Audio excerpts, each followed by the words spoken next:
ರಾಜ್ಯದಲ್ಲಿ ಇರ್ತಕ್ಕಂಥ 28 ಲೋಕಸಭಾ ಕ್ಷೇತ್ರದ ವ್ಯಾಪ್ತಿಯಲ್ಲಿ 14 ಲೋಕಸಭಾ ಕ್ಷೇತ್ರಗಳ ಚುನಾವಣೆ ಇನ್ನೇನು 2 ದಿನಗಳಲ್ಲಿ ತಮ್ಮ ತಮ್ಮ ಮತಗಟ್ಟೆಗಳಲ್ಲಿ ಹೋಗಿ ಈ ಪ್ರಜಾಪ್ರಭುತ್ವದ ಸುಂದರವಾದಂತಹ ವ್ಯವಸ್ಥೆಯಲ್ಲಿ ತಮ್ಮೆಲ್ಲರಿಗೂ ಸಂವಿಧಾನದಲ್ಲಿ ಕೊಟ್ಟಿರ್ತಕ್ಕಂಥ ಈ ಒಂದು ಹಕ್ಕನ್ನ ಅತ್ಯಂತ ಸ್ವಾಭಿಮಾನದಿಂದ ಚಲಾವಣೆ ಮಾಡ್ತಕ್ಕಂಥದಕ್ಕೆ ನಿಮ್ಮೆಲ್ಲರಿಗೂ ಇರ್ತಕ್ಕಂಥ ಈ ಒಂದು ಅವಕಾಶವನ್ನ ನೀವೆಲ್ಲರೂ ಸದುಪಯೋಗ ಮಾಡ್ಕೊಳ್ಬೇಕು ಅಂತಕ್ಕಂಥದ್ದನ್ನ ಹೇಳ್ತಾ ಇವತ್ತು ಕೊನೆಯ ಹಂತದ ಈ ಒಂದು ಚುನಾವಣೆಯ ಒಂದು ಪ್ರಚಾರದ ಹಿನ್ನೆಲೆಯಲ್ಲಿ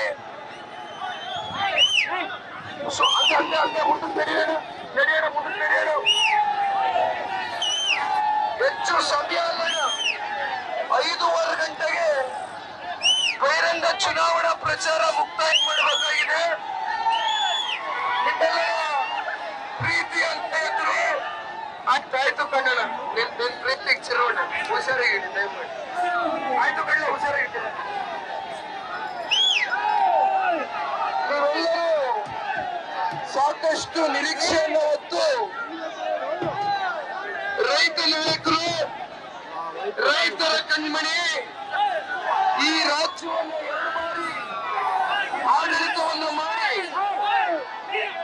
ಕೇವಲ 20 ತಿಂಗಳು ಹಾಗೂ 14 ತಿಂಗಳಲ್ಲಿ ಸನ್ಮಾನ್ಯ ಕುಮಾರಣ್ಣ ಅವರು ಈ ರಾಜ್ಯಕ್ಕೆ ಕೊಟ್ಟಿರ್ತಕ್ಕಂಥ ಕೊಡುಗೆಗಳು ವಿಶೇಷವಾಗಿ ರೈತಾಪಿ ವರ್ಗದ ಮಂಡ್ಯ ಭಾಗದಲ್ಲಿ ಇರ್ತಕ್ಕಂಥ ಎಲ್ಲ ನಮ್ಮ ರೈತಾಪಿ ವರ್ಗದ ತಂದೆ ತಾಯಂದ್ರೆ ಜೊತೆಯಲ್ಲಿ ಸಾಕಷ್ಟು ಅಕ್ಕಪಕ್ಕ ಸುತ್ತಮುತ್ತಲಿನ ಹೋಬಳಿಗಳು, ಗ್ರಾಮಗಳಿಂದ, ಪಂಚಾಯಿತಿಗಳಿಂದ ಸಾಕಷ್ಟು ಜನ ಹೆಣ್ಮಕ್ಳು, ಹಿರಿಯರು, ಯುವ ಸಮುದಾಯದ ಅಣ್ಣ ತಮ್ಮಂದು ತಾವೆಲ್ಲರೂ ಇವತ್ತೇನು ಬಂದು ಸೇರಿದ್ದೀರಿ. ಜನತಾದಳ ಪಕ್ಷ ಈ ರಾಜ್ಯದಲ್ಲಿ ಸ್ಥಾಪನೆಯಾಗಿದ್ದರಿಂದ ಇವತ್ತಿನ ದಿನದವರೆಗೂ ನಿರಂತರವಾಗಿ ಪಕ್ಷದ ವರಿಷ್ಠರು, ರಾಷ್ಟ್ರಾಧ್ಯಕ್ಷರು,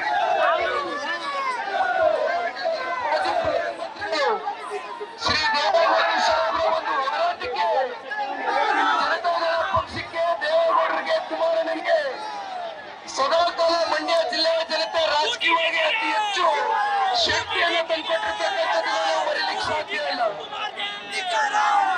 ನಮ್ಮ ಮನಸ್ಸಿಗೆ ಇವತ್ತು ಮಂಡ್ಯ ಜಿಲ್ಲೆ ಅಂದ್ರೆ ಬರ್ತಕ್ಕಂಥದ್ದು, ನೆನಪಾಗ್ತಕ್ಕಂಥದ್ದು ಒಂದೇ, ಅದು ನಮ್ಮ ಕಾವೇರಿ ತಾಯಿ. ಹೌದಲ್ವೇ? ಕಾವೇರಿ ತಾಯಿ ನಮ್ಮ ಜಿಲ್ಲೆ, ಆ ಕಾವೇರಿ ತಾಯಿಯ ರಕ್ಷಣೆ ಮಾಡ್ತಕ್ಕಂಥದಕ್ಕೆ ಆ ಈಶ್ವರನ ಒಂದು ಅನುಗ್ರಹದಿಂದ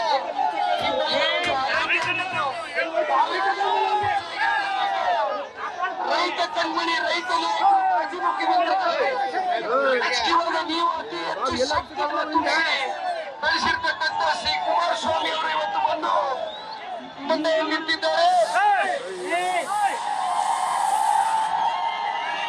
ಬಹುಶಃ ಇವತ್ತಿನ ಈ ಒಂದು ಹುಮ್ಮಸ್ಸನ್ನ ನೋಡ್ತಾ ಇದ್ರೆ 26ನೇ ತಾರೀಕು ಮತಗಟ್ಟೆಗಳಲ್ಲಿ ಈ ಬಾರಿ ದಯಮಾಡಿ ಯಾರು ಕೂಡ 2 ದಿನಗಳ ಕಾಲ ಮೈ ಮರಿತಕ್ಕಂಥ ಪ್ರಶ್ನೆ ಇಲ್ಲ.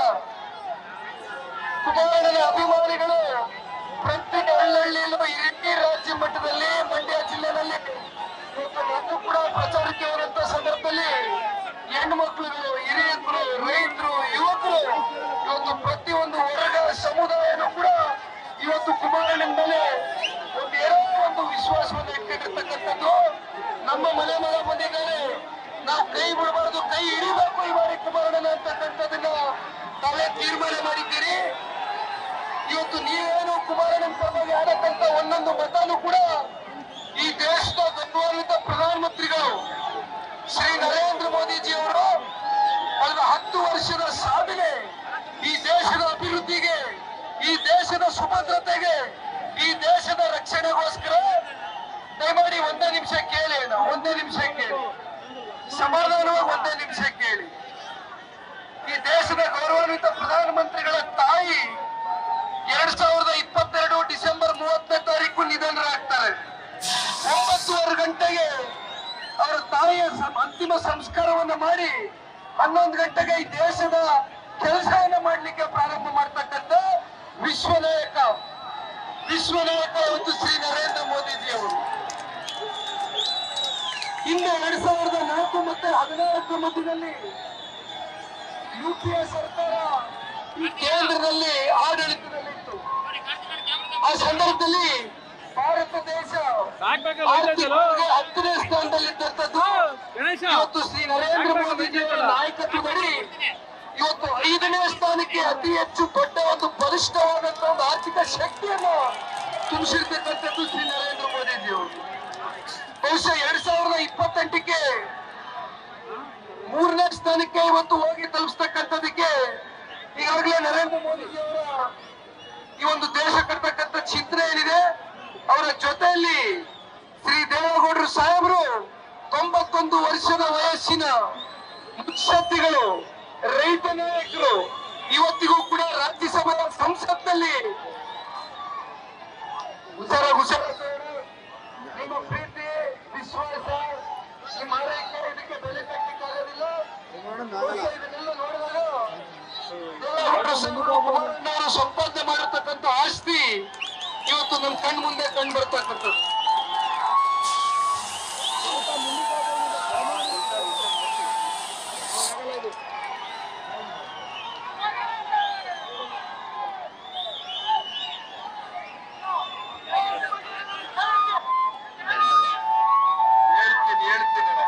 ಹುಷಾರಾಗಿದ್ದೀರಿ, ದಯಮಾಡಿ ಹುಷಾರಾಗಿದ್ದೀರಿ.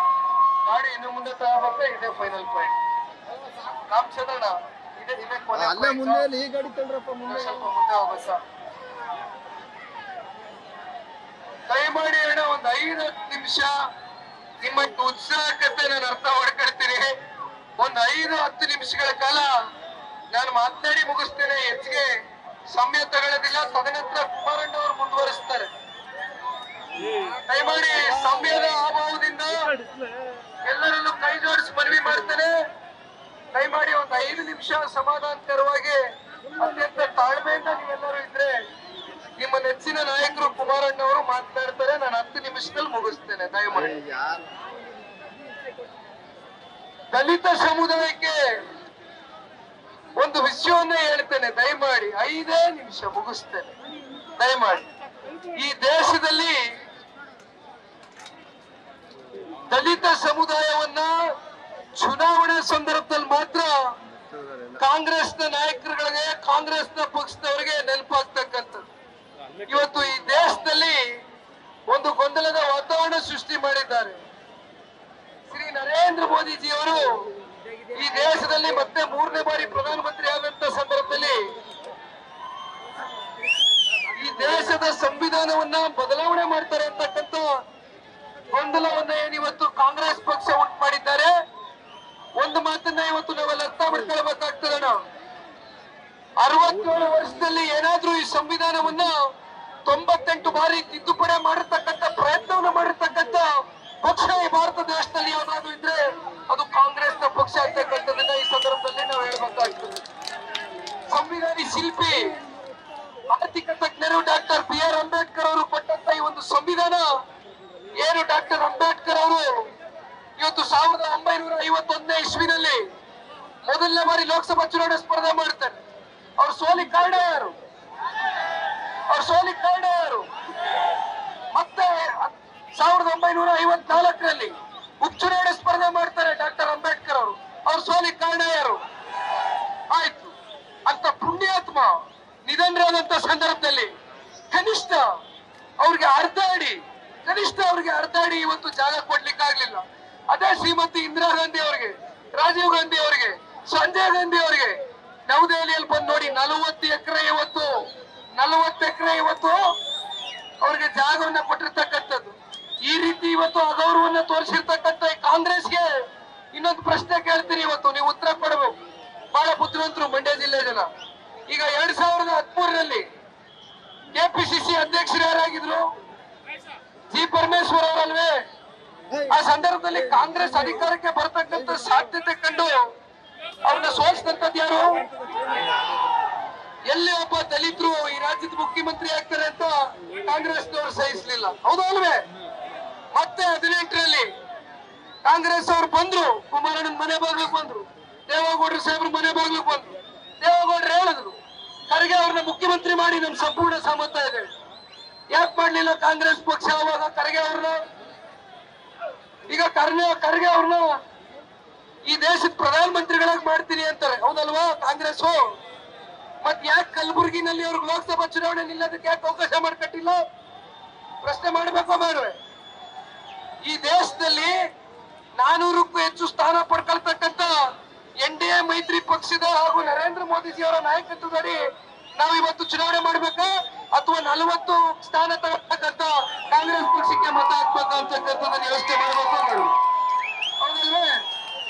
ದಯಮಾಡಿ ನಾನು ಹೆಚ್ಚಿಗೆ ಸಮಯ ತಗೊಳ್ಳೋಣ. ಒಂದು ಮಾತು ನಾನು ಹೇಳಲಿಕ್ಕೆ ಬಯಸ್ತೇನೆ, ಯಾಕಂದ್ರೆ 5 ಗಂಟೆವರೆಗೂ ಬಹುಶಃ ಇವತ್ತು ಕುಮಾರಣ್ಣ ಅವರು ಮಾತನಾಡ್ಬೇಕಾಗ್ತದೆ ಅತಿ ಹೆಚ್ಚು. ನಾನು ಕೊನೆಯದಾಗಿ ಹೇಳ್ಬಿಡ್ತೇನೆ, 2019ರಲ್ಲಿ ಲೋಕಸಭಾ ಚುನಾವಣೆ ಸಂದರ್ಭದಲ್ಲಿ ಮಾನ್ಯ ಕುಮಾರಣ್ಣ ಅವರು ಈ ರಾಜ್ಯದ ಮುಖ್ಯಮಂತ್ರಿಗಳಾಗಿದ್ರು.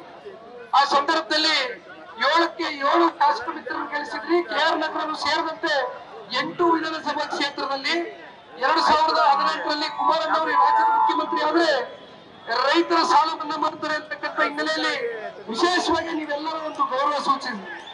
ಕುಮಾರಣ್ಣನಿಗೆ ಹಾಗೂ ನಮ್ಮ ಜಿಲ್ಲೆಯ ನಾಯಕರಿಗೆ ಒಂದು ಬಲವನ್ನ ಕೊಟ್ರಿ, ಶಕ್ತಿಯನ್ನ ತುಂಬಿಸಿದ್ರಿ. ಅತ್ಯಂತ ಪ್ರಚಂಡ ಬಹುಮತದಿಂದ ಇವತ್ತು ಆಯ್ಕೆಯನ್ನ ಮಾಡಿದ್ರು. 19ರಲ್ಲಿ ಎಲ್ಲ ನಮ್ಮ ಶಾಸಕ ಮಿತ್ರರು ಕಾರ್ಯಕರ್ತರಲ್ಲಿ ಒಂದು ಭಾವನೆ ಇತ್ತು. ಏನು ಕುಮಾರಣ್ಣ ಅವರು ಮಂಡ್ಯ ಜಿಲ್ಲೆಗೆ 8,300,000 ಕೋಟಿ ಅನುದಾನವನ್ನ ಪ್ರತಿ ಹಳ್ಳಿ ಅಭಿವೃದ್ಧಿಗೆ ಕೊಟ್ಟಂತ ಅನುದಾನ ಇತ್ತು.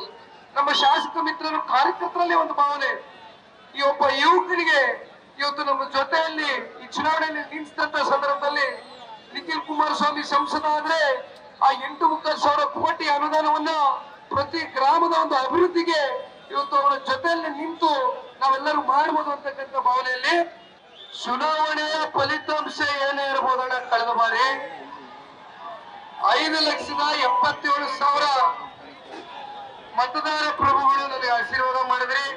ಕುಮಾರಣ್ಣನ ಮೇಲೆ ಇರ್ತಕ್ಕಂಥ ಅಭಿಮಾನ, ದೇವೇಗೌಡರ ಸಾಹೇಬ್ರ ಮೇಲೆ ಇರ್ತಕ್ಕಂಥ ಗೌರವ, ಪಕ್ಷದ ಮೇಲೆ ಇರ್ತಕ್ಕಂಥ ಒಂದು ಪ್ರೀತಿಯಿಂದ ಒಬ್ಬ ಯುವಕರಿಗೆ 5.25 ಲಕ್ಷ ಜನ ನನಗೆ ಆಶೀರ್ವಾದ ಮಾಡಿದ್ರಿ.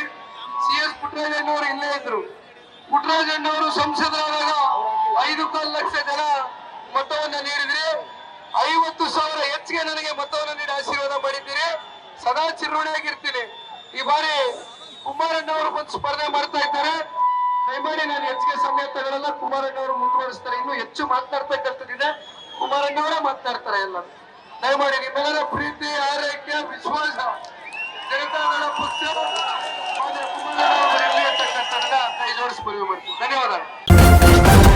ನ್ಯೂಸ್ ಫಸ್ಟ್ ನಿರ್ಭೀತಿಯಿಂದ ನಿಮ್ಮ ಪರವಾಗಿ.